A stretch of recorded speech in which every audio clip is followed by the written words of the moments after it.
But also there's a difficulty in assessing that category if we're looking at the universe and saying the universe began to exist. Is that true? Our local presentation of the universe does apparently have a beginning, but does that mean that there wasn't the matter or energy prior to that? Does it mean it was produced in a multiversic sense? Did it always exist and this expansion is the latest in a series, or did it always exist and this expansion is the one and only? But to say the universe began to exist is at least dubious. We colloquially would say, of course, the universe began to exist. At some point, there wasn't this universe, and at some point there was. In the same way that at some point there was not a Matt, and now there is. So, of course, Matt began to exist. But when we're talking about things and making arguments in this sense, we have to be a lot more specific, because we open ourselves up to equivocating between, oh, well, when I say the universe exists, what I mean is that this particular pattern of the universe began to exist. And now we're not talking about the substance, but about the structure. And that's a little different. But in premise one, everything that begins to exist. Okay, what do you think here, Josh?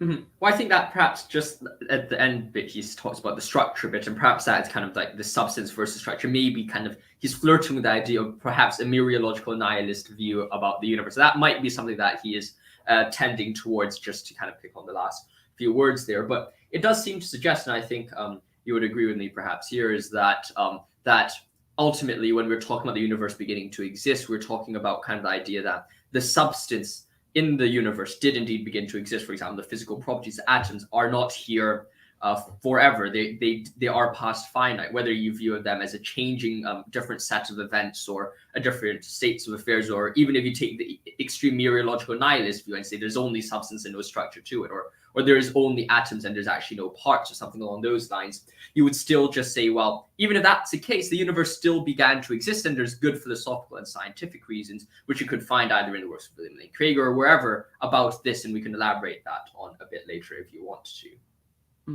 That's super helpful. I do think when we're thinking about this, I have some sympathy with Matt, because sometimes it can be hard to, like, what do we mean by universe? But I mean, I think at least like when you're using this as an argument for God, people will say like all of space time.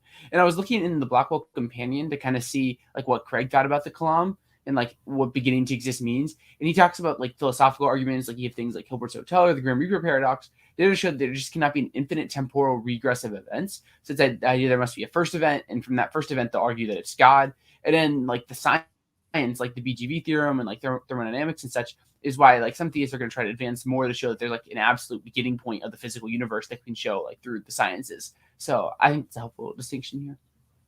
I definitely agree with you. I think that's very helpful. And I think it just shows that across the board, no matter what perspective you're looking at it, you realize that there actually are very good reasons for us to believe that universe does indeed begin to exist.